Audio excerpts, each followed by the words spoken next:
In the scorching heart of Riyadh, under the relentless Arabian sun of 1906, a child was born who would reshape the sands of history.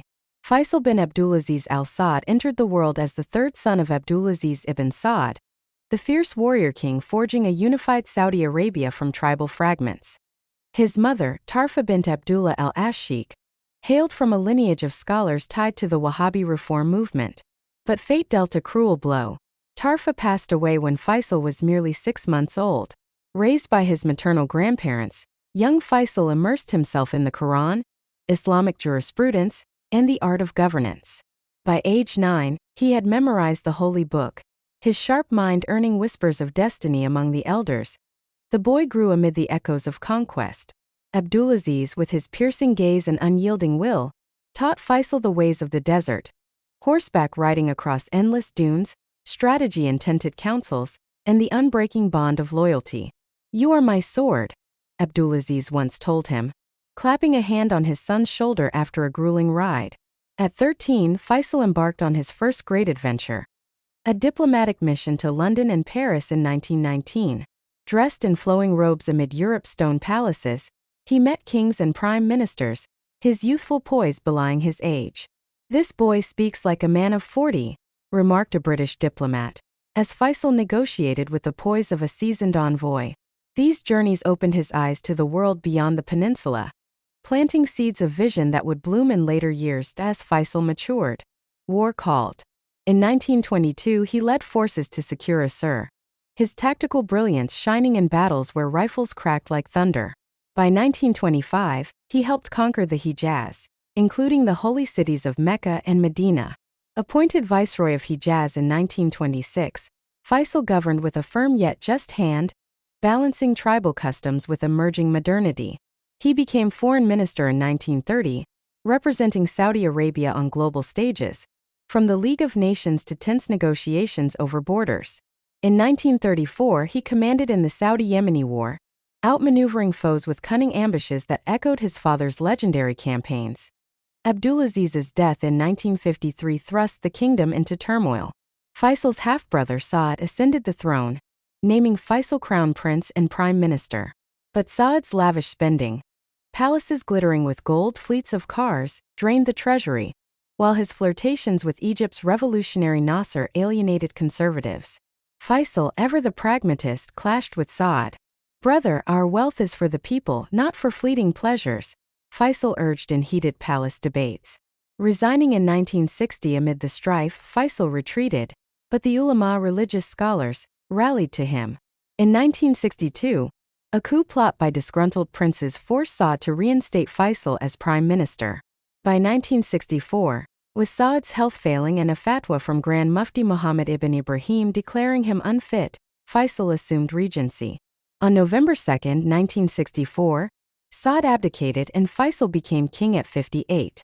"I accept this burden not for power, but for Allah and our nation," he declared to cheering crowds in Riyadh. Faisal's reign was a whirlwind of transformation, blending piety with progress. He abolished slavery in 1962, compensating owners and freeing over 1,600 souls, declaring, "No man should own another under the eyes of God." His 10-point program outlined a blueprint for modernity: free education, healthcare, and women's rights to schooling.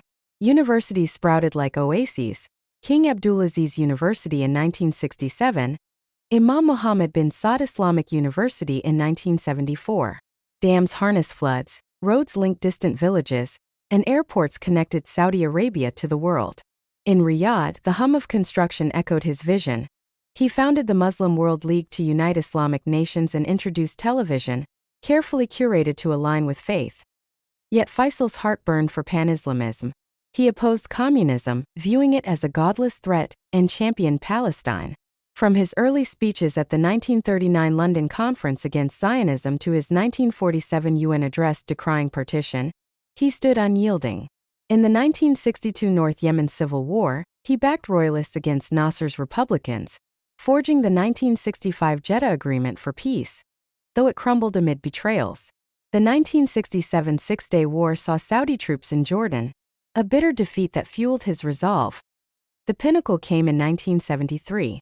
As Egyptian and Syrian forces launched the Ramadan War against Israel, Faisal watched from his palace, maps sprawled before him. Western powers led by the US armed Israel. "We cannot stand idle while our brothers bleed," he told advisors. Leading OPEC, he orchestrated the oil embargo, halting shipments to supporters of Israel. Prices quadrupled. The world reeled in the 1973 oil crisis. Time magazine named him Man of the Year in 1974, hailing his audacious stroke. Saudi coffers swelled, funding grand mosques and aid to Muslim causes. Faisal met Nixon in 1971, balancing alliances with principle. "Oil is our gift from Allah, we wield it for justice," he said. His voice steady as the desert wind, but shadows loomed. Domestically, Faisal curbed clerical excesses, promoting inclusivity for Shia and non-Wahhabi Sunnis. In 1969, he thwarted a Nasserist coup, arresting plotters. His piety was legendary. Fluent in English and French, he prayed 5 times daily, often in humble mosques. Anecdotes abounded. Once, dreaming of his father urging haste, Faisal awoke with renewed vigor. Tragedy struck on March 25, 1975. During a majlis in Riyadh's royal palace, where Faisal held open audiences, his nephew Faisal bin Musaid approached. The young man, harboring a grudge, his brother killed in 1966 protests against television, drew a pistol. 3 shots rang out, striking the king in the face and neck. "Why my nephew?" Faisal gasped, collapsing into Aid's arms. Rushed to King Faisal Specialist Hospital, ironically one of his creations, he succumbed at 69. The nation mourned for 3 days. Leaders like Yasser Arafat and Anwar Sadat attended his burial at Al-Ud Cemetery. Bin Musaid, tried and found sane, was beheaded publicly. Faisal's legacy endures like the eternal sands. He propelled Saudi Arabia into modernity, stabilizing its economy and asserting its global voice. The King Faisal Foundation, established posthumously, awards prizes rivaling the Nobel. Cities bear his name: Faisalabad in Pakistan, the majestic Faisal Mosque in Islamabad. In Saudi lore, he is the lion of the desert, a king who balanced sword and scripture, tradition and tomorrow. His story whispers through the winds. A boy from Riyadh who became a beacon for 1 billion Muslims, proving that true power lies not in conquest, but in conviction.